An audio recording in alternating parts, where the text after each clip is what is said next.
Good to have you in. Sunday Live is here with the Average Joe Sports Show. The Iron Horse, Gary Sharp. Below his name, the icon says 20-0. The Pride of Fairbury's Bill Doleman, the MapQuest guy. And Elijah, are you in Ann Arbor, or are you somewhere between Lincoln and Ann Arbor, ready to provide amazing Average Joe Sports Show coverage Tuesday? You should be here. Tuesday ahead of Nebraska, Michigan. How was the roadie, bud? I am live from Ann Arbor. The roadie was sketchy a little bit. We were expecting no snow. We got as soon as we crossed from Iowa into Illinois, we started dealing with snow, and we had snow up until we got up the banks of Lake Michigan, up into the state of Michigan, and then it cooled off, and the trip across Michigan wasn't so bad. But yeah, there was about a 4-hour stretch in there that was pretty sketchy, but we made it through. We survived. We're live from Ann Arbor. I am, I think, about 15 blocks north of the Chrysler Center. So we're looking forward to Tuesday night. Yeah, we're in an old 1850s house that is kind of in the heart of Michigan's campus. So not too bad. So nightlife, anything fun last night to go bump into other Huskers that have already made that quick, not so quick, but trip to Ann Arbor many days early to get it to a good spot? It is freaking cold and snowy. We're expecting another 4 inches of snow in Ann Arbor today. So the nightlife was muted last night. There were some, as always, college kids out milling about, but a muted nightlife last night. It's been a muted scene so far today as the snow continues to fall here. So I am glad we made the trip last night. There was a brief discussion yesterday once we got to about Chicago of, man, do we stop here and finish the drive tomorrow? And they were like, no, we're not going to stop in Gary, Indiana. So we kept on going, and we made it, and that was the correct decision. Yeah, wise. Look, casinos there. Michael Jackson was born there. They have murder there too. Okay, well, yeah. They also might have the Bears Stadium one day. Yeah. That might revitalize the town. Yeah, that's a sore subject. Question is, are the Huskers there? Are they still laying around the barn in Minneapolis? Connor Segan, who is like the social media king of college basketball, was posting last night on Instagram that we're still here. Our flight's delayed 6 hours. Any suggestions for what we should do? And there's just guys laying around in the barn. So I don't even know if Nebraska left or if they're still there. Not the place to be. Let's check Seamus McKnight. Let's see if he time for me to fly. Yeah, we're gonna check Seamus. We are checking. Yes, about 17 hours ago. Okay. So they came back to Lincoln, probably practice today, get a practice in tomorrow, and then head to Ann Arbor for what all of a sudden, I don't have a daily radio show anymore, but I'm just going to offer some programming to people that do. If you don't start and finish Monday and Tuesday talking about Nebraska, Michigan being a top 5 matchup and talk ad nauseum about it, I'm not sure what you're doing, unless there is breaking news somewhere else. But how cool is that, guys? Tuesday night, where Elijah is going to be in person as boots on the ground, Average Joe, Nebraska and Michigan basketball are playing a top 5 matchup, because I expect Nebraska to be number 5 tomorrow, because I expect Arizona to be 1, UConn, Michigan, Duke, and then Nebraska. You're going to have a number 3 team against a number 5 team. How about that? And the spread, though, probably will be, I think, pretty large in favor of Michigan. We were having this discussion last night because this trip has been in the works for a couple of weeks now. And I don't want to say lucked into it, because we know what this Husker basketball team is. We've seen it for month and a half now. We've kind of known, okay, this team is special. The national media is still coming around on what this team is. We all knew 20-0 going into Michigan was going to be difficult, but it was there for the taking if you could go take care of business in the games you were supposed to take care of business against. Like, is this the biggest matchup in Husker history? The fact that you're a top 5 team, you have a higher ranking than Creighton has ever had in their history. It's the biggest game in college basketball, or at least in the Big Ten so far. Yeah, I had to throw Blue that Jay in there. shade. But it's potentially the matchup of the season in the Big Ten. We're talking about the level of matchup Husker basketball has never seen before. I'm boots on the ground for it, which is going to be very exciting. I'm already looking forward to Tuesday night. But And once and for all, the 97 football national championship will be decided. But whenever you look back at the history of Husker basketball, where does this upcoming game rank? Like outside of games like in Kansas City, it's right near the top. I mean, first of all, Peacock never thought in their wildest dreams when they got this game before the season was even started that the Nebraska-Michigan game on Peacock would be this big. But I think outside of games at Kemper, when you've had a chance to win a Big 8 championship, I think this ranks right up there. But can I ask a question here? And I know I probably have this chip on my shoulder about Nebraska basketball getting love, and certainly they'll get praised or they'll get punished by what happens on Tuesday night. It's still, I don't know. I think it can be a bigger story. But one thing that changed yesterday, I know we'll talk about the Minnesota game kind of in depth. Did you guys notice, and it kind of has started of late, with Hoiberg and his post-game press conferences, he's using the word championship mindset. Yes. So he has started to use the word championship. But back to your point, Elijah, when you start using that, and now you go on the road and you play probably the number 3 team in the country in a game where you're the top team in the Big Ten, you're the lone unbeaten. Yeah, I think it's in the top 5 of important games for Nebraska. Now maybe important because if you lose the game, it doesn't derail your season. But in terms of having, like, okay, this is what we think of Nebraska or how fans are going to approach it, certainly. It is such a statement, Chance, and there's more statements to make this season. So this isn't end all be all for Nebraska. But think about the setting here where, all right, you might be likely without your third leading scorer.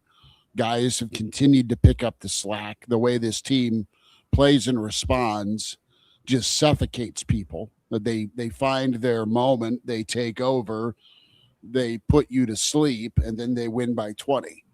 And they're doing that. They've been doing it. That's incredible. They've matched physicality. They've responded the right way. They've made adjustments, all those things. And we'll get into that championship mindset for sure on top of the win.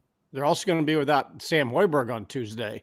So that's going to probably be a big impact. Tell me more about this. It's class. Oh. We have class 5:30 to 6:45. We'll write him a note. Hey, I think you'll know where he's at if he doesn't show up for class. I think you can just turn on the TV. Well, he better be. I don't know if we have Peacock at the CoJMC, but I'll we'll check. But I don't want some Carson Beck situation, going on with Nebraska student athletes. So well played, Bill. Well, he has class Tuesday night. The class will be in Chrysler Arena. 3-point makes 101. But no, this game, man, I've seen a lot, as of you, Sharpie and Bill, and Elijah, you've seen your handful as well. I mean, I always would circle, all right, where's this team going to be at when Roy Williams and KU would come to town? Yeah. Or is, Big Country. Nebraska's had their moments to kind of make their case as an NCAA tournament team. They've already done that this year. They make their case Tuesday night and beyond, because this stretch beyond Michigan is pretty impressive with the opportunity. They make their case for where they are going to be seated, how they'll be remembered on a national stage, locally, and of course within the Big Ten. They've already made their statement that this is a team not to jack with. They're really good. They're really impressive. But on the national scale, you go in, you hand Michigan a second loss at home. As the top team in the Big Ten, it's incredible. A ton of work to do. It's one moment here. It's one mile marker, but it is the biggest opportunity they have. And Fred has said that as far as the opportunity they have. He said that in his post game yesterday. Yeah, unbeaten wasn't the goal. It just play every game, and you've won every game up to this point, and you're 20-0, and you get to play your 21st game. I think this is a great spot for Nebraska right now, with still plenty of time before the Big Ten tournament and the NCAA tournament.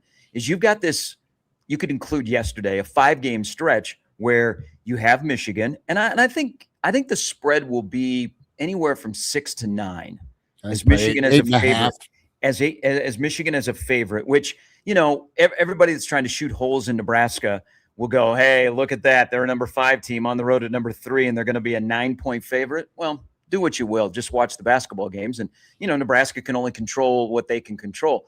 But you go at Michigan, then you come home for Illinois, which is going to be very, very difficult. And then you go to Rutgers, which will be a similar early morning game like yesterday in the barn. And then you'll come home and you'll play Purdue. So I think this is a great opportunity for Nebraska at this time of the year. You get this now 4-game stretch really to kind of get a preview of March in Chicago or wherever you're going to go in the NCAA tournament, because they're going to come quick and they're going to all be teams that are going to give you some challenges. Like, Nebraska is going to walk in the gym on Tuesday night and they're going to see 6'10", 7'3". Okay. They haven't seen that yet. So I'm really curious and excited to see how Nebraska navigates this 4-game stretch. And then I think you'll be able to say, you know what, they're a top 10 team, or they're a legit top 5 team that's got a chance to play for a while in March.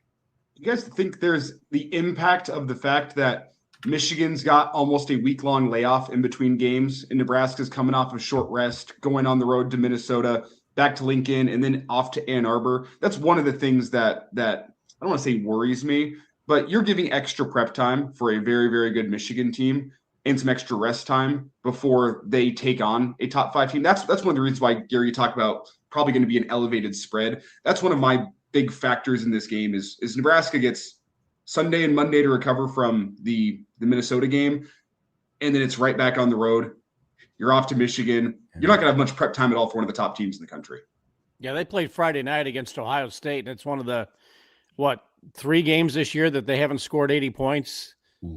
They still got the win, but to have an extra day and then to go home, I would imagine when they put the schedule together, they thought, well, we'll just throw Nebraska in there from Michigan on a Tuesday. That's not going to be a big deal. Then they'll focus on whatever they have after that. And instead it becomes, like we've been talking about, the game of the year in the Big Ten and one of the games of the year in college basketball. So the scheduling certainly, you would think, favors Michigan, but sometimes when you get on a roll like Nebraska's on, you just want to keep playing and see how, things turn out. And by Frager not traveling to Minnesota yesterday, maybe that extra treatment helps. Maybe he is available to play select minutes on Tuesday night. That gives Nebraska an extra body, which I think is going to be helpful. But the schedule doesn't favor Nebraska at all going into the game on Tuesday. Excuse me. It was a long day yesterday. I actually thought Michigan played on Thursday, but it was a long day on the road. It was Friday, but still, they've got an extra day and they're at home. Okay. But and Ohio State stressed them a bit. That game was not over like halfway through the second half. I mean, Michigan didn't pull away until the under 4 media timeout. I don't know. Michigan's the best team Nebraska's played all year. They give some challenges in Nebraska that they haven't seen yet.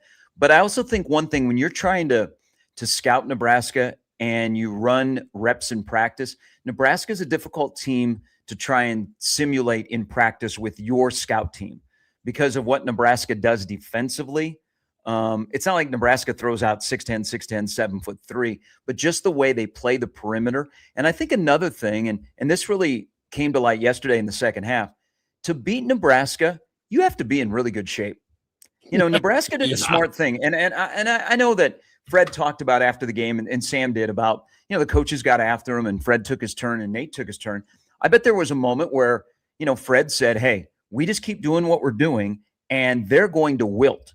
Okay. We're a tougher team than them. And also they're going to run out of gas because when you play defense against Nebraska, I think it affects your offense on the other end because you're running a lot.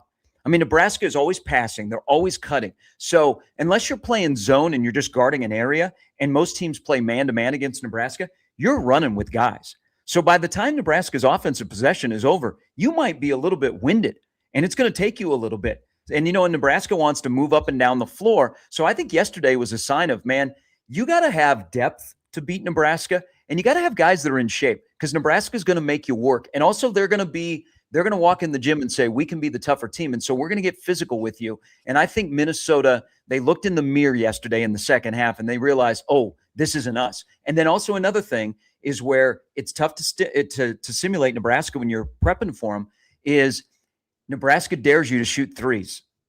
Even because look at Minnesota. Hey, it's a make or miss sport. Nebraska found that out in the first half yesterday. Minnesota said, yeah, it's a make sport. Look at all the threes we're making. Nebraska forced Minnesota into taking a lot of tough threes again yesterday in the second half, when Minnesota could have easily tried to get better looks from two, but Nebraska's defense did that to them. And what happened? Minnesota couldn't make threes, while Nebraska on the other end went back to doing work, and they went from being down 6 to up 16 with 3:11 to go, which is pretty amazing. And Minnesota could not get the ball inside 2-point territory to get a clean shot. That whole second half was played around the 3-point line, because they just, not that they, I mean, they wanted to shoot threes, absolutely, but they weren't following them, but they couldn't get inside that defense around the arc that Nebraska has, because they play it so tough. And that's the thing about with Michigan, where they've got Mara's at 7'3" or 7'4". You've got the 6'10" guys. If they're forced to play outside, that's going to take them out of their game. Now, Mast can also come outside offensively. That draws Mara away, or whoever they're going to put on Mast. So now that opens up all those lanes that Nebraska is so well known for now, in terms of getting those backdoor cuts and getting layups like Hoiberg and Price Sanford were getting in the second half yesterday. Nebraska spreads the floor offensively so well, and they make you spread your offense uncomfortably defensively. And the thing that Sam also said in the post game was that they came in at halftime and said, those guys are playing harder than you are. Well, that was a fuse. That's a point of pride, that nobody plays harder than Nebraska, especially defensively. And that was a huge difference in the second half too. Yeah, Nebraska gaps you out, man. That's something not a lot of teams do. And if you haven't seen it, that's why I keep saying I'm curious to see teams that play Nebraska on the second time in the conference, how they adjust. But they gap you out, and they cause a lot of problems. And you have to be built to handle that. Now, Michigan is one of those teams that has enough personnel, because they're not only big, but they also have skilled guards that can do that. So, what kind of adjustments does Nebraska make between Saturday afternoon in the barn and what they're going to go into in the Chrysler Arena on Tuesday? The thing that's going to be a requirement moving forward for whoever beats Nebraska is you've got to have depth to keep running bodies, to touch on that conditioning part. You better hit about 14 or 15 threes. You better score 40-plus points in the paint. You better win the rebounding battle, out-hustle Nebraska to get offensive looks on those missed threes you take against them. And then you better be able to make it happen during winning time, if it's a tight ball game and it's under 4 minutes. That's your checklist to beat Nebraska basketball right now. And teams have had their runs. They've gone up. If you think about Indiana or Minnesota being ahead of Nebraska, and then they hit that button, they flip the switch, and a run either gives Nebraska an extended lead, Nebraska takes the lead back, and then they just overwhelm you. They are an absolute buzzsaw. And Nico's comments in the postgame yesterday was like, they broke our will. That's what Nebraska does, is they just snuff you out. They're confident. They're making the right plays, and someone's always stepping up. That's what you have at 20-0 this year, and it's incredible.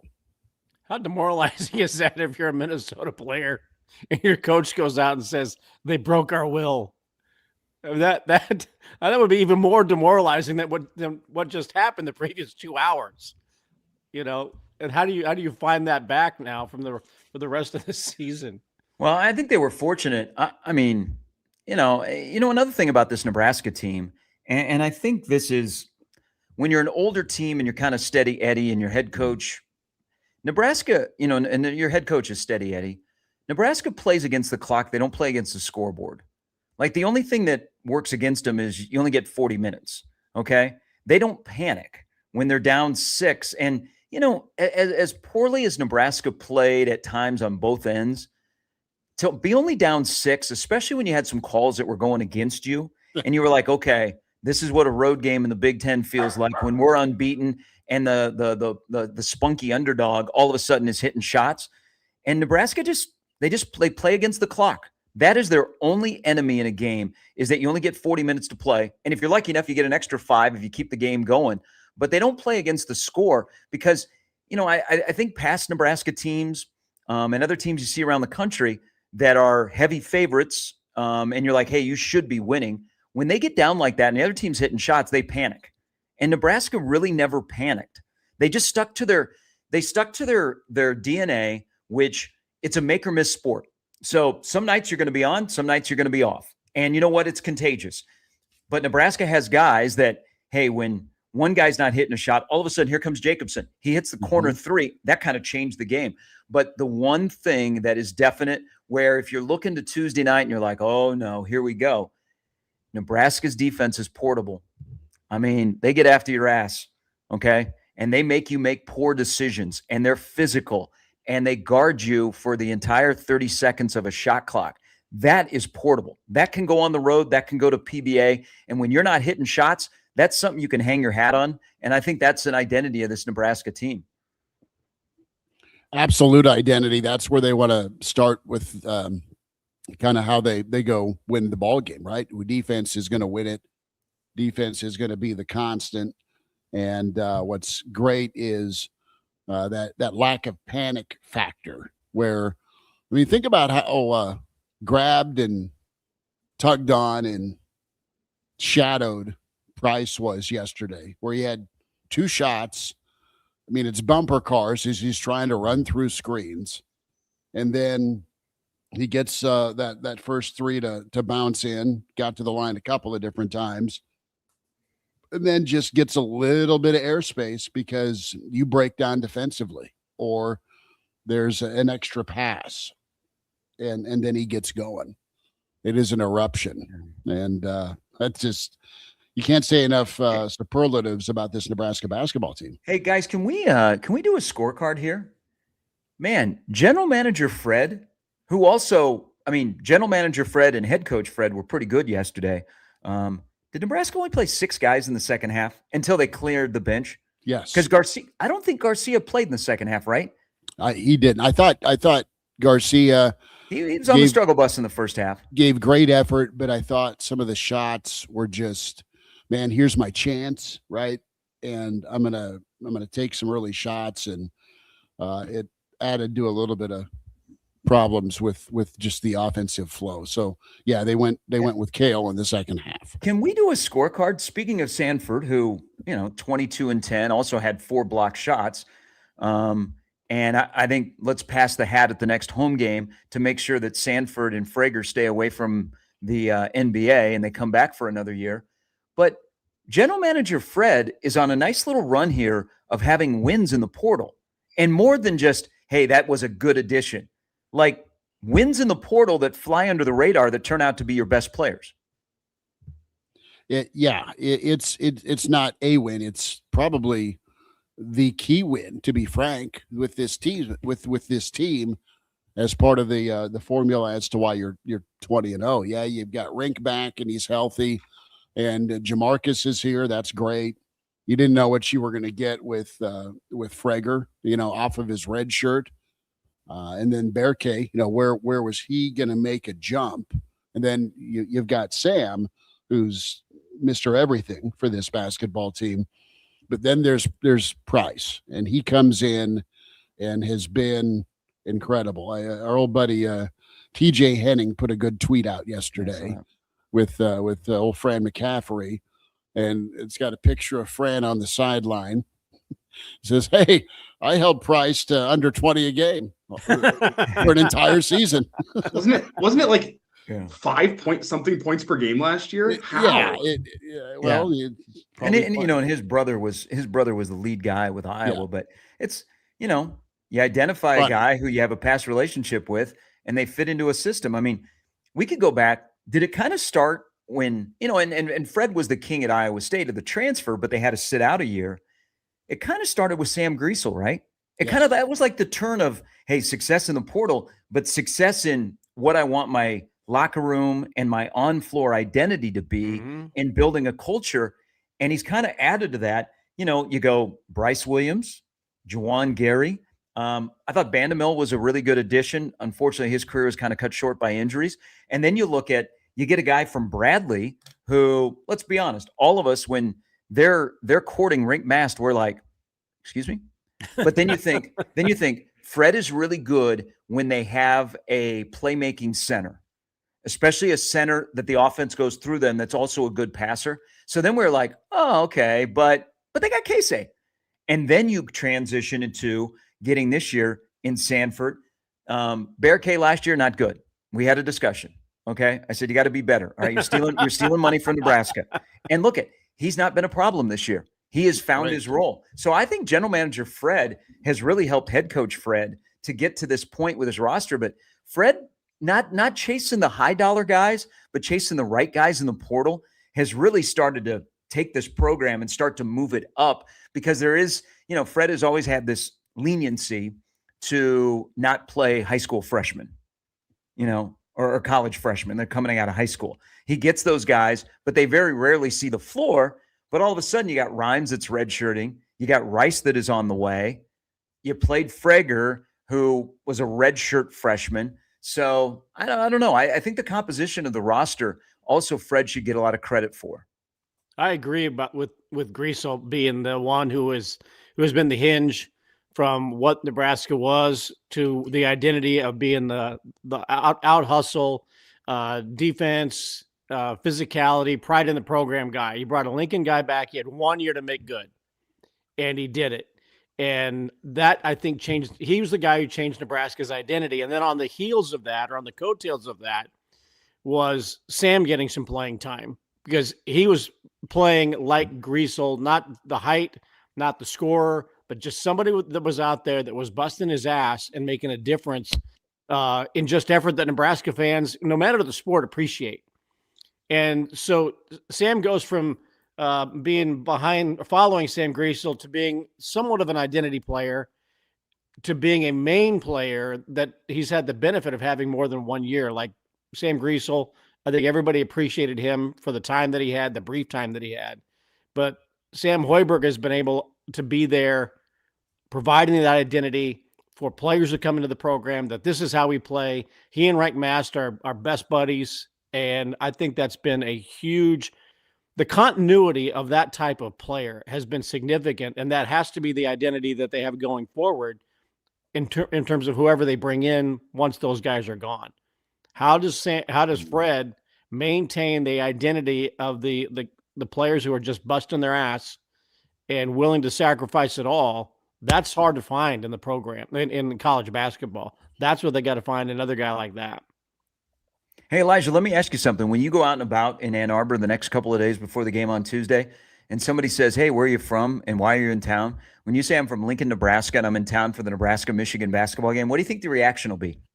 Well, I actually had a gentleman at a gas station about an hour west of Ann Arbor yesterday, and we grabbed some beers at the gas station before we made it to our Airbnb, and pull out the ID, and he goes, wow, I've never met someone from Nebraska before. What are you doing way up here? Like, oh, in time for the Nebraska basketball game. They're going to be playing in Ann Arbor on Tuesday. Oh, that'll be fun. Good for you. But I don't know if Michigan fans, or really the greater Big Ten still, some people are coming around, understand that Husker fans have 20 years of pent up frustration with the football program, and they're finally seeing something good and worth traveling for. There's like this almost football mindset that is transitioned onto Husker basketball. I don't know if they're ready. I think there's going to be more red than even a lot of Husker fans are expecting here in Michigan in a couple days. It won't be Minnesota. It won't be that. It won't be Northwestern. But I think there will be more red in this building than folks are expecting. Will it be like volleyball when they pixelate out the red and make it look like it was a sea of blue when Nebraska played up there last fall? No, you have the football frustrations, yes, but you have payback for a lot of years of frustration and hope and hanging on, and this is the year.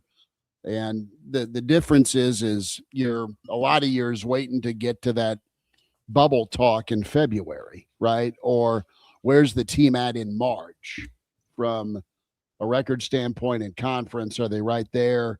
All right, what's the seating look like? Do they get in on the right side of the bubble? All that's been blown up this year because of how dominant the team is. It's not if, but where. and how high is the seating. There's still work to do, but you've been able to just kind of soak all of this in and keep enjoying.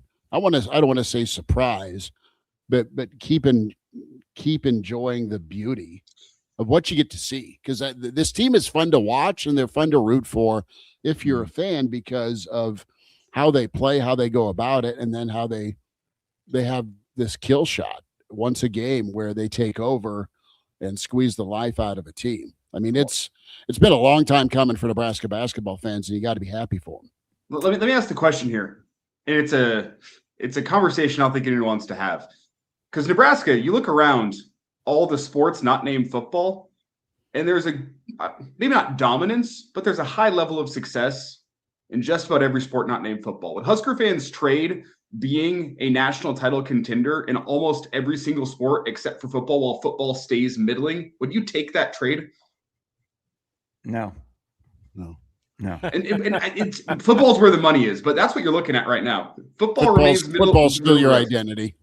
But hey, now that football season's in the past, it's kind of fun to be a Husker fan again. Yeah. I mean, I don't want to go back, but when I was in school, I mean, all the sports could be good at the same time. I mean, you had volleyball win a national championship, football was win a national championship, basketball was one of the best teams in the Big Eight. So I think it's a trickle down effect, but I don't know, if you had those other sports compared to football, I think I would always take football. Another thing, well, by the way, I should mention for people that are in Lincoln today or want to travel, because I think the roads are fine, just cold, huge duel at Devaney today. Nebraska's got to bounce back. They take on number 2 Ohio State after losing to Iowa the other night. I think the one thing, and you look at, like, I always say this about basketball, shooting is contagious. I think winning is contagious in an athletic department. I think it trickles down because of the coaches that you have, and they are interacting with each other and they're around each other and they study each other's programs. And there's competition internally that you want to be good, or you set the standard as an athletic department that this is what expected here. You've got great resources. You've got an incredibly passionate fan base.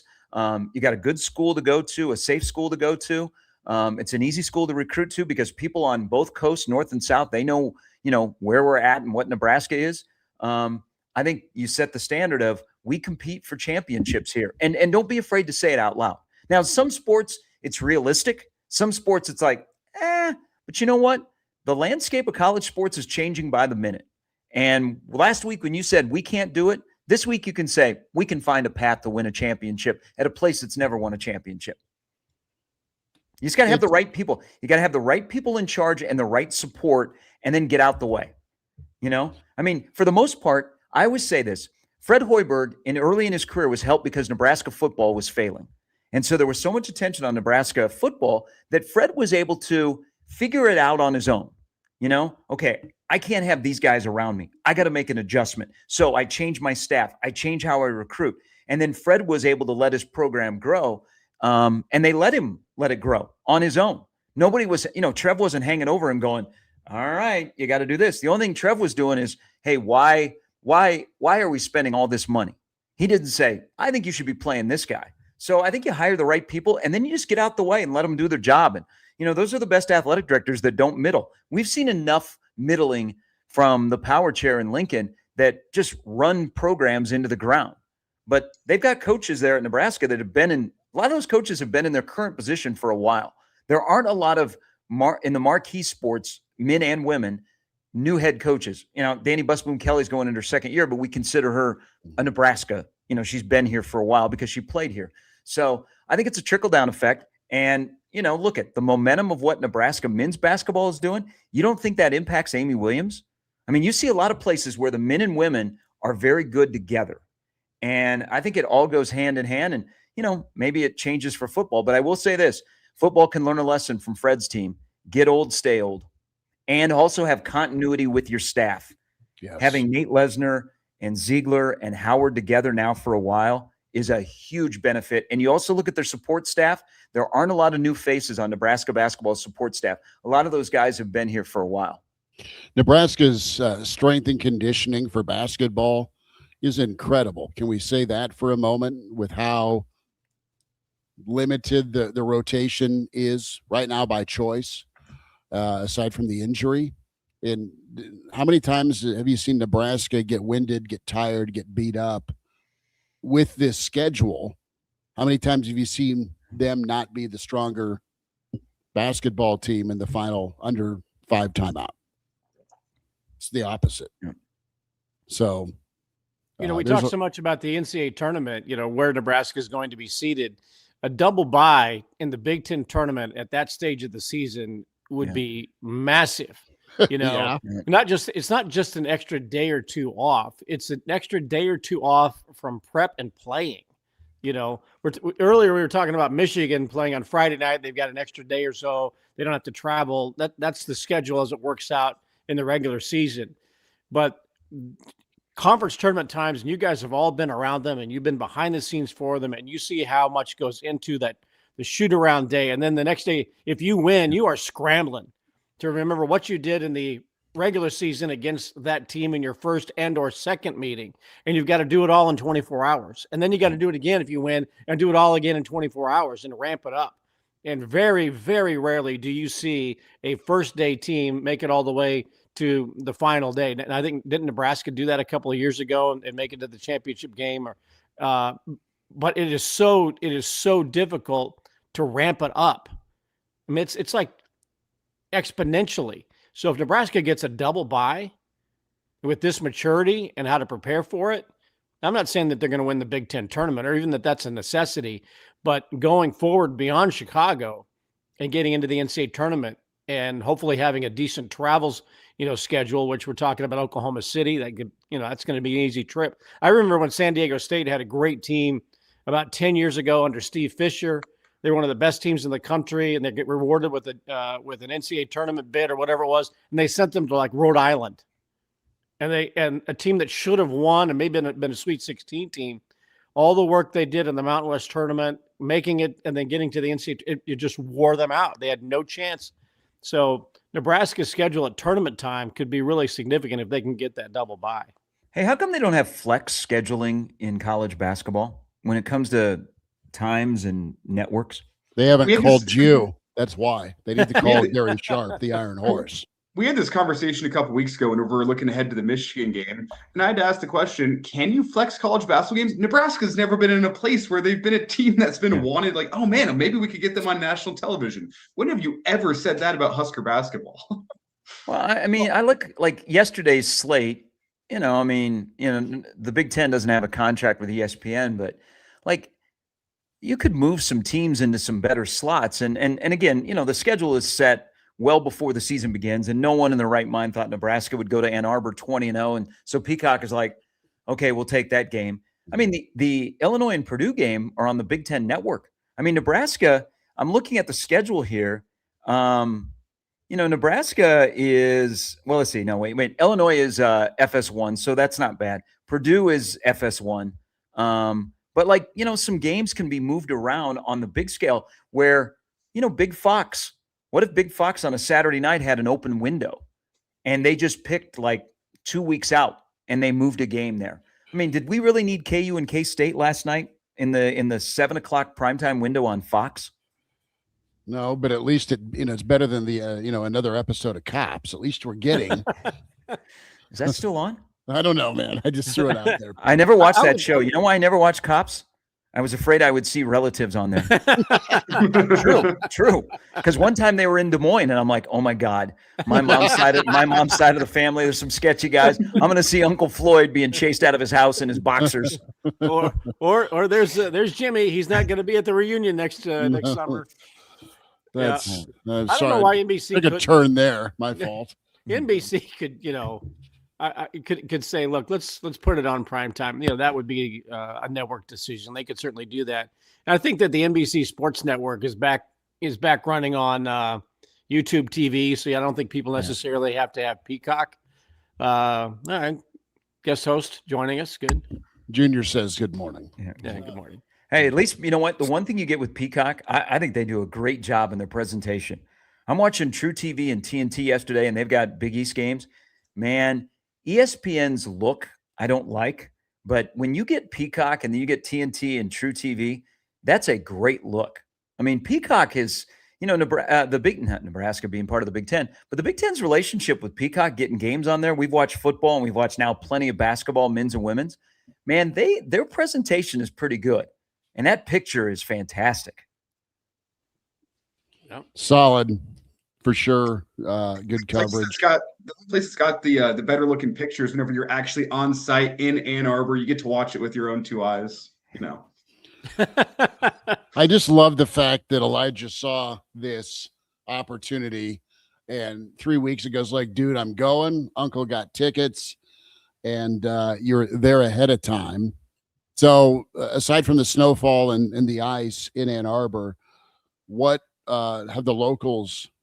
where have the locals told you to go? What type of intel did you get from the gas station attendant as far as your Sunday?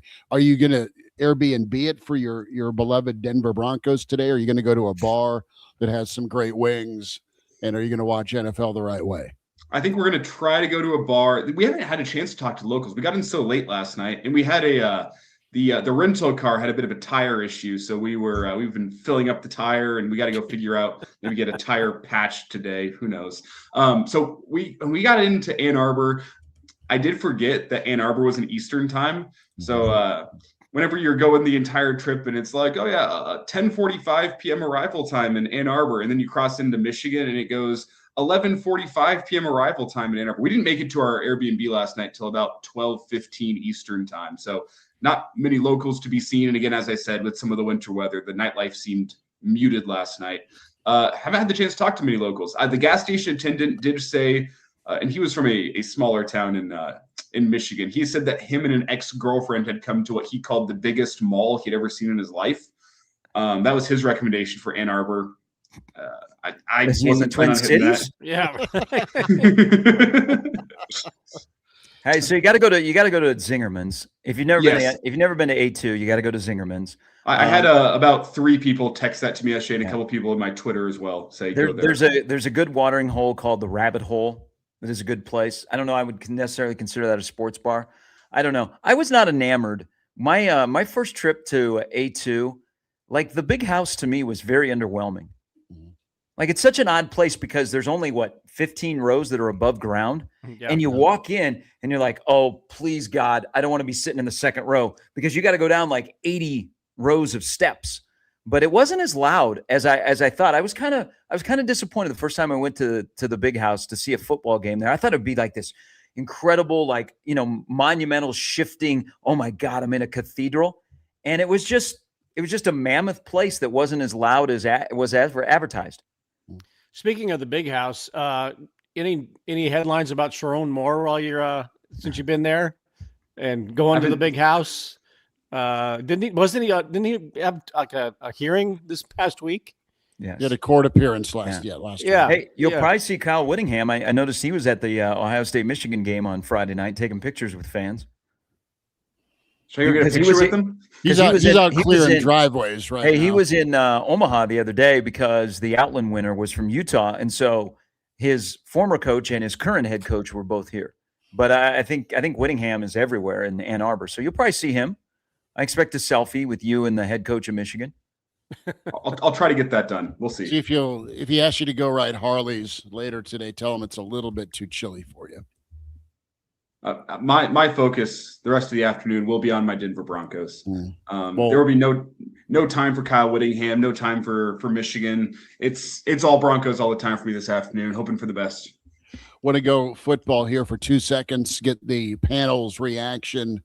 And I think this is a really good situation for him based on the coaching staff they have. Keona Davis down to the U as he ends up in Miami. That's heck of a landing spot for him. It's all about waiting for the right opportunity. And Miami then gets active in the portal, and Keona has a home. He's got to make a jump. Yeah. But he's at a place where their defensive line is pretty good, and they're producing NFL guys. So, you're gonna watch LSU and Miami play this year, and you're gonna watch 2 guys on those respective defensive lines that started their career at Nebraska, and you're hopefully not going to go, what if? Mhm. Now, what LSU got, he's a dude. That's a guy that is, him and Wandale Robinson are at the top of my list, Prince Will, of guys that got away, that you had in-house and they were yours and you were developing them, and then they went somewhere else.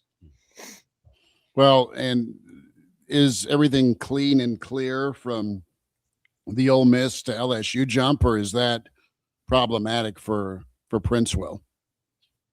I mean, I think there's probably strings attached, but there's no rules, so you can do whatever. It's the SEC. I think he's going to be okay, and by the time they figure it out, he'll be done. I mean, is Pete Golding going to accuse Lane Kiffin of tampering? It's like, see, Dabo, it doesn't just happen to you; it happens to us.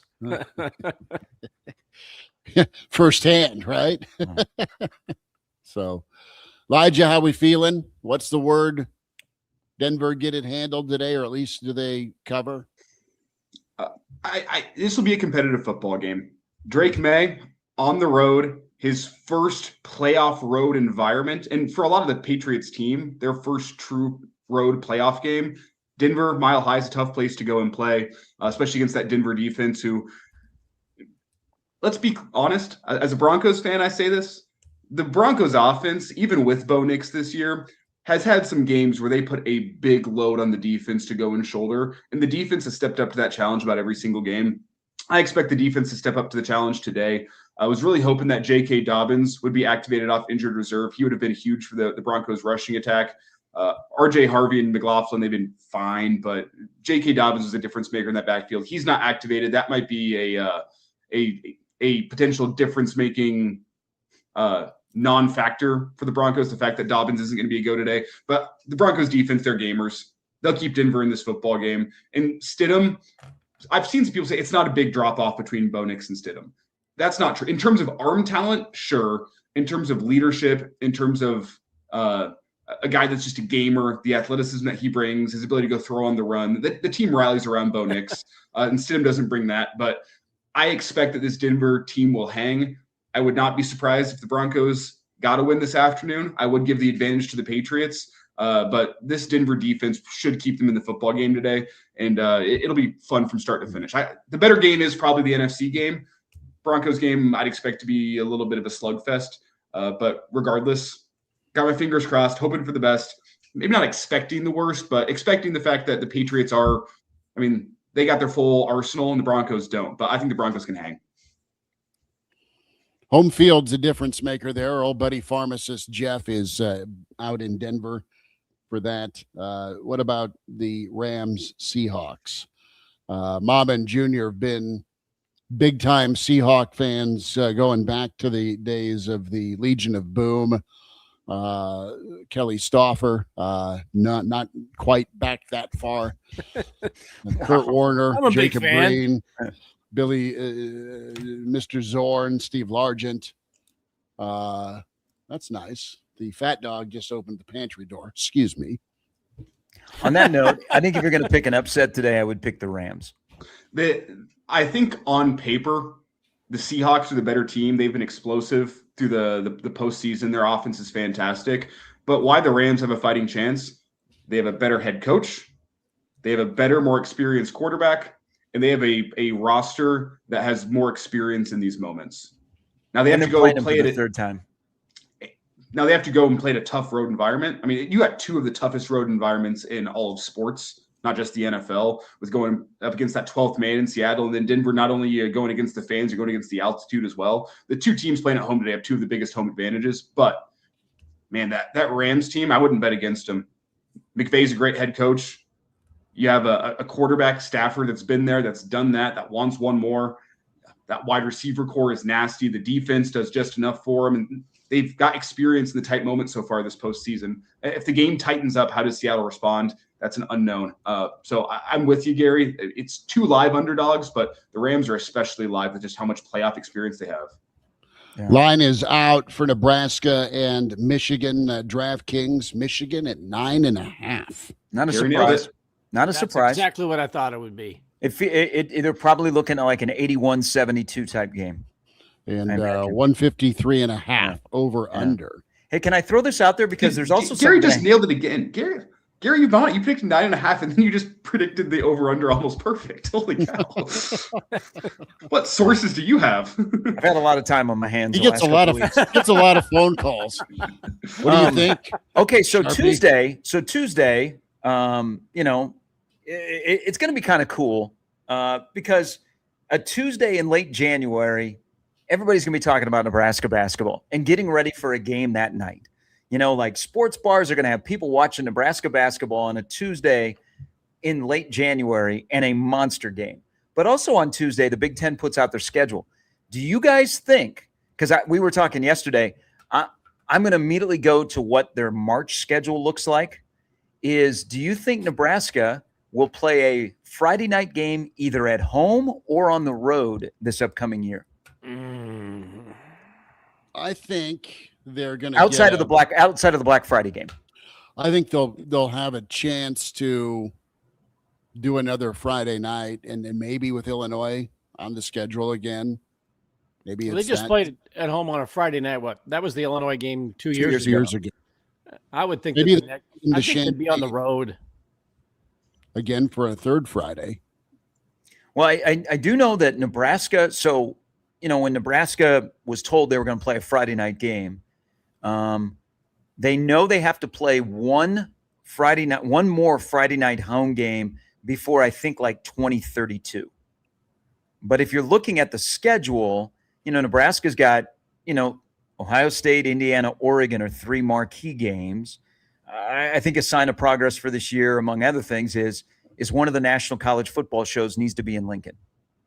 If a national college football show is in Lincoln, then that's a good sign for Nebraska football. But, if you look at like the other home games, you have Maryland and you have Washington. Now, the Washington game, I think Washington will be one of the top 6 teams in the Big Ten this upcoming year, especially with Williams coming back, another year of Jed Fish. And, they got some dudes that have eligibility to return and stay in the program. I don't know. I wouldn't be surprised if Nebraska gets a Friday home game. I don't know anything, but, Nebraska is popular, and that Friday night game, the Fox loves that Friday night Big Ten game. That is picking up more momentum, and Nebraska is not in the category of Ohio State, Michigan, and Penn State to say, nope, we're not playing. I think they'll get a Friday night game, but I think it'll either be Sparty or Illinois. I could see that. Road. Yeah, isn't it death taxes in a Friday night road game in Champaign? Yeah, is that what happened to have twice? It has, and then they opened the year. What was that? The dreaded 2021 season. Bielema's first game ever. That was out there. Is that the game they opened with the safety on the punt or something like that? Yeah. Is it possible that Nebraska's scheduled to open the 5th against Ohio? Could they put Nebraska in a week 0 game? Could they say you got to play the last Friday or last Saturday of August? Or is that? I don't think they can adjust. I don't think they, unless you are, because Nebraska's not adding a game. They have their 12. So I don't think, Bill, they can do that.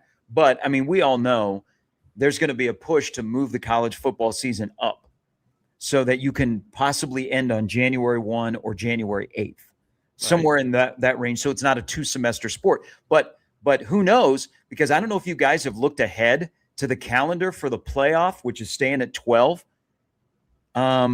I think next year, let me look this up. So next year, the college football championship is in Vegas. Isn't it January 27th? Yeah. So we would still be getting ready. We would still be getting ready and not have the national championship game for the 2026 season yet. So everybody says, hey, we got to push the season up. Next year, yeah. This year it was January 19th. Next year, it's a week later. That's ridiculous. I think this thing needs to be done by January 5th. I love college football. I want it to go a while, but I think you need to kind of squeeze it together, compact it a little bit. Can you? I don't know. Because the time between kickoffs, the bye weeks for the teams that have the higher seeds, they've not performed well. What your rub is going to be is your conference title games.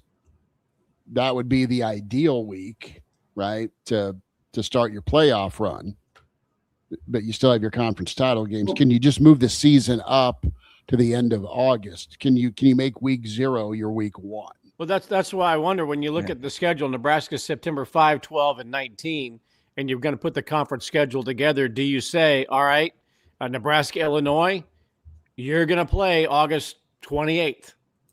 You know, that you have that window is a possibility that you could have a week 0 game. You'll get a bye during the conference season, but that window, Nebraska opened it against Cincinnati in late August, right? So is it mandatory to have? Is it possible the Big Ten could mandate it this year that you have a conference game before you take on Ohio, and then going forward, because all of these schedules are made out through 2029 or 2030. Yeah.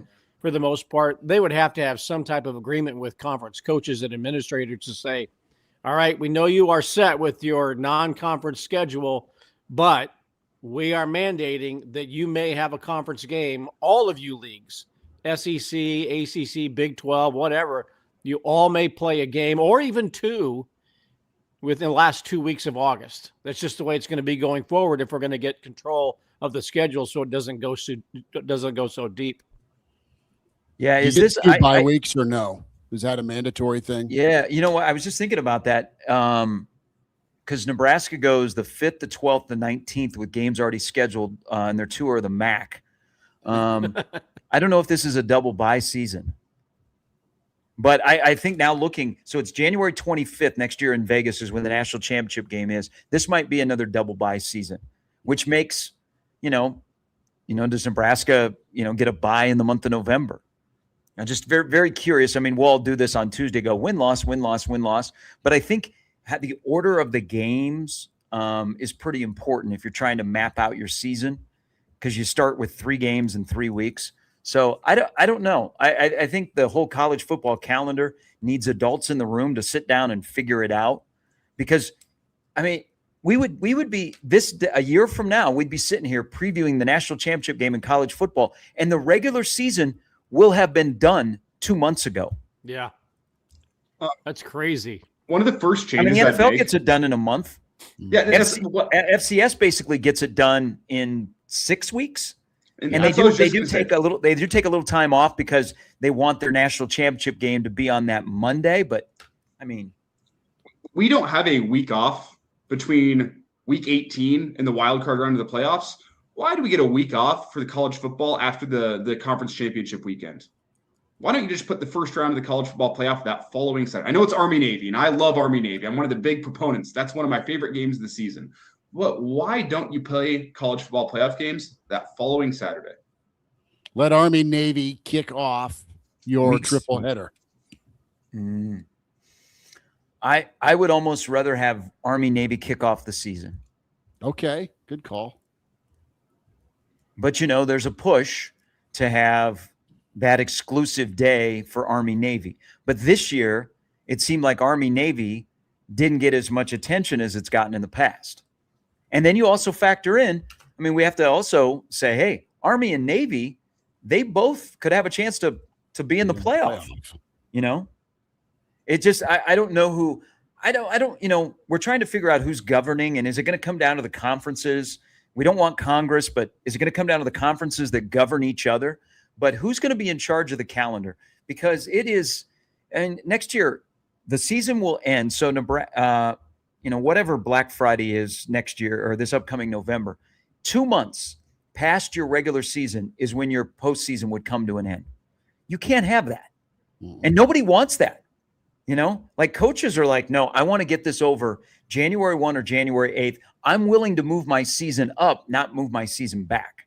But it's going to take eventually the elimination of the conference championship games for this to happen. But can you say, hey, dump the conference championship games, you'll make up the money with the expanded playoff, which we can't even agree on if we're going to 16 or 24, because Petiti and Sankey are out there comparing each other. They're like, that's a dick measuring contest, and we're the ones that suffer from it as the consumers of this wonderful sport. Quick, we didn't even mention this. How about the rule change where if the future rules would have applied this year, Duke would have been into the college football playoff, and I believe Miami would have been left out with the automatic qualifiers. You win your league, you get in. I mean, but you Which need I don't disagree with. But on the heels of this year's college football playoff, you saw that and went, you know what would have made this college football playoff better if we would have put Duke in instead of Miami.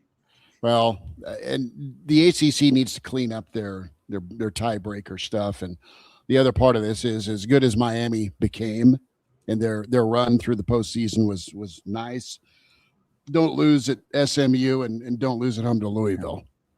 Yeah. Hey, another thing about the scheduling, and this, we're kind of seeing it. I'm already looking ahead to 2026, and I see Ohio State and Texas are playing in Austin, as the return game from this past year. Isn't this another year where we have a national champion that did not play a Power 4 team in the non-con? Yeah. So if you're thinking, hey, why? You mean everybody's gone through Notre Dame's schedule for this upcoming year. They do open with Wisconsin at Lambeau Field. But if you're Troy Dannon and you drop Tennessee and you've readjusted your schedule and now you spent some time on the committee, aren't more people going to go, yeah, that tough non-conference schedule doesn't matter. You can win the national championship by just being good in your conference and just picking up 3 wins before you start your conference. Yeah, because Ohio State, Michigan, and Indiana, I think that's 3 straight years where there's been no Power 4 non-conference games. Well, it opens the question here, God forbid, is the Oklahoma game home and away. It's in the near future on the chopping block. That's 2029. I don't think there's any way that game's getting played. Unless there's significant changes to how the playoff structure is set up. You also have Arizona in 2028. I mean, you have, and you punted Tennessee, which sucked, but I get it. And the good news is you look at the home schedule this year, you've got Ohio State, Indiana, and Washington coming to town. That's good. Yeah. Well, that's great. For a lot of people that are getting that bill here shortly, that might be your only saving grace is you're like, okay, Indiana and Ohio State are coming here. I mean, other than if it was a bad, and remember, there's only 4 home games this year. If it was a bad home schedule off of this past season, I think you would see some people that would seriously consider not renewing. But because you have 2 marquee top 5 teams that are coming, they're going to be like, okay, I'll do it one more. And Gary, you mentioned the fact that maybe a barometer for success is, does Nebraska get a national show to Lincoln for pregame? I'd circle potentially that Indiana game. I think Fox, how many times have we seen Ohio State on Big Noon kickoff in the past 4 seasons? I think this is the season for Fox to go all in on Cignetti, all in on Indiana. People are intrigued by that story. I think we could see Indiana on Big Noon kickoff a lot this year. So I would, if Nebraska and Indiana play somewhat early in the season, I could see a Big Noon kickoff coming to Lincoln and kind of highlighting that game. But the only game that's can I just point out what Indiana is, how they are preparing to make national championship runs? Next year's non-conference schedule for Indiana is North Texas, Howard, and Western Kentucky, all at home. Yep. 2027, Kennesaw State, Indiana State, and UMass, all at home. 2028, Austin Peay, Eastern Michigan, Miami of Ohio, all at home. 2029, Ball State, Eastern Illinois, Western Kentucky, all at home. Finally, they play a non-conference road game in 2030 when they go to Indiana, and they follow that up with Indiana State and Delaware. Now, Texas and Ohio State are playing each other back-to-back seasons. You've got some pretty nice and intriguing non-conference games with some of the other blue bloods, but Indiana, that's their next 5 seasons non-conference schedules. Only 1 road game and only 1 that's even appealing, and that's the at Notre Dame game in 2030. That's how you schedule. Hey, it sucks for us fans because we love those marquee non-con games. And, Nebraska in the past has always been, we'll schedule a layup, we'll schedule a paper tiger, and we'll schedule a marquee game. Mm-hmm. But if your path to winning a national championship and you're not dinged for having a poor non-conference schedule, why would you do it? As much as it sucks, and I'm vehemently against it, and I hate that the Tennessee series got dropped because I want that experience as a fan. I want to be able to go down to Neyland Stadium, and I want to be able to come up on the river right to the stadium and see what that's like and get to experience those venues. If that doesn't help you win a national championship, I mean, and helping you win a national championship is Ohio and Bowling Green and North Dakota. Why would you not do it? You're playing by their rules until they change the rules that say teams that play weak non-conference games and no Power 4, you're going to be dinged, or your conference says you must play one Power 4 game. The trade-off is an expanded league, 9-conference game schedule, and you look at Nebraska's schedule this year as an example. We've already laid out the teams coming to Lincoln, but you do get to go to Oregon this year. There's Iowa City, there's Champaign, there's East Lansing. There's home and away, not easy trips, but there are venues that are worth visiting within conference that used to be the non-conference team you'd schedule. Now, part of Washington, like we all enjoyed when Nebraska had the home and home with Washington in the 90s, and then in the early 2000s. I mean, that trip out to Seattle, when Nebraska goes out there next year, I mean, there'll be a lot of Nebraska fans out there. That's a great trip, and that stadium has been remodeled since they were there. I mean, there'll be a lot of Nebraska fans in Eugene this year. Yeah, there's opportunities to travel. And, I think as a player, I would want, if I came to Nebraska, a place like Nebraska, and I already play in a cathedral, I think I would want over my 4 or 5 year career, if I stay the entire time, the ability to play at the Horseshoe, the ability to play at the Big House, play in the Coliseum, play in the Rose Bowl. I mean, that's what the experience of being a college kid is. But if I'm the guy in the power chair and I'm scheduled, I'm like, hey, I'm not taking you between the hedges. We're not going to Athens to play. We're not going to South Bend to play. You're going to get to see what North Dakota, Ohio, and Bowling Green look like up close. Nothing to gain, a lot to lose, and get through your conference schedule. We ask you to subscribe, tell a buddy with the Average Joe Sports Show 7 days a week. And find us on YouTube, find us on Twitter, AJ Sports Radio, Monday through Friday as well, on the radio as well as the YouTube channel. Elijah hunkered down. One more thing as the Iron Horse is in. Gary Sharp, Pride of Fairbury's Bill Doleman, Chris Schmidt, and Elijah Herbel from Ann Arbor. One more thing. Call your shot. Will I see Braden Frager on the floor for Nebraska on Tuesday night? Will you see Sam Hoiberg on the floor on Tuesday night? I got a decision to make, guys. You guys, everybody in the chat, everybody in the chat. And by the way, we have the best chat of any place. It's fun. You see Bill's Twitter handle. If Sam Hoiberg is not allowed to play on Tuesday night because he has to be in class, it's at Bill Doleman, BILL. Go ahead, just flame him. Okay. Well, I think we flip it around. If you're a business owner and you want Sam Hoiberg to touche, nicely done. I think Frager has glass ankles, and that's not a bad thing. But you go back to high school, you go back to earlier in this year. Remember the game at the Pentagon? I think he'll have ankle problems his entire career. It's just he looks like he's been a guy that's been able to suffer an ankle injury and bounce back pretty quickly. You can get away with playing Minnesota without Frager. It's tough to play Michigan without a guy that off the bounce can get to the 10 better than anybody on your roster. I almost think I don't play him until I'm fully confident that he can cut and he can run and he can explode off the floor. So I don't know. Bill brought up that he didn't travel to Minnesota. Maybe it's an opportunity where you're not on your feet, and so they can get him some rehab. But the kid wants to play. It's just is Nebraska comfortable with getting him back out there where he'll be fine, so he can do what he does instead of like, he's not full strength and they're taking advantage of him. We can't play him. If it's up to Braden, I think he'll go. But I don't think it's going to be up to Braden, and we'll see what the recovery looks like. But I do think it's telling that they said no. I mean, you have a Sejan traveling to all the road games. You have guys that are out for the year, Burt and Oogie, that are traveling to road games. I think it says something to me that they were leaving him in Lincoln to avoid potential swelling on the plane, let him keep on getting treatment back in Lincoln. They're doing everything they can to give him a chance of playing against Michigan. But we'll see what that recovery looks like. We have talked about it many times. Not all ankle injuries are the same, and not all recoveries are linear, even with the same ankle injury. It's a strange part of the body that it's very difficult to predict the recovery process. He'll want to go on Tuesday.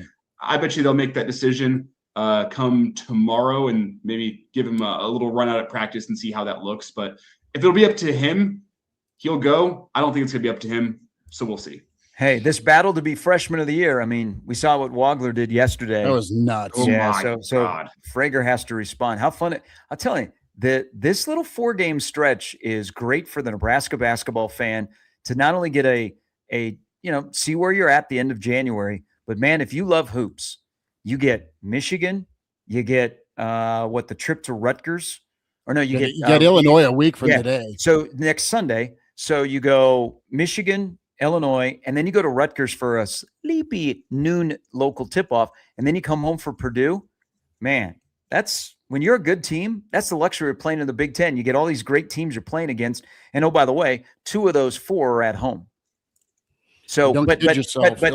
That game a week from today, monster game, huge game. Because Illini haven't lost since Nebraska beat them, correct? They've been on a heater, and this is 3 top 10s you're taking on. Yeah. All right. Hey, it's for everybody that is still going, oh, they're 20-0, nice little story, and they pat Fred on the head. You got a chance to say we're not just a nice little story out in the middle of America. We match what our number next to our name says. That's all you want as a competitor. That's all you want as a fan. I mean, we set ourselves up to sit down Tuesday night and see what happens as a 9.5-point underdog. But this is where Nebraska gets to show everybody this is where we are, and this is where we need to be. We were talking about it yesterday watching the game, that usually at this time of year you're thinking, okay, 20 games in, if Nebraska's 12-8, and that's probably bubble. 13-8. How are they doing? Yeah. Yes. Okay. So what's everybody else doing in the league? What else they've got 11 games left. If they can go 7-4 down the stretch, or 6-5, protect home floor, I think probably a bubble. We're going a couple. This was the conversation for years. If they do this at 12-8, that still maybe gets them in, maybe not. Now we're talking about, okay, they got 11 games left, get a double bye, go 7-4, 8-3 down the stretch, probably still a 3 or above in the Big Ten. Nebraska's in. It's just, are they a 1, 2, or a 3 at this point? If they go 500 down the stretch with 11 games, but if they go 6-5, 7-4, they're still a 3 or above, given what they've done and who they've beaten already. Yeah, how about that? They could lose every game from here on out, and they're still in the tournament. Wow. That's Elijah. That's a third world problem right there. And in the Big Ten, they would qualify for the Big Ten tournament. Already. It's handled. Elijah, be safe. Cheer hard for Denver today. Good luck. And we'll check in with you tomorrow on the Average Joe weekday edition at 4, partner. We're live from Ann Arbor. Are you going to set up at a bar for us tomorrow, or are you going to be hunkered down at the old Airbnb?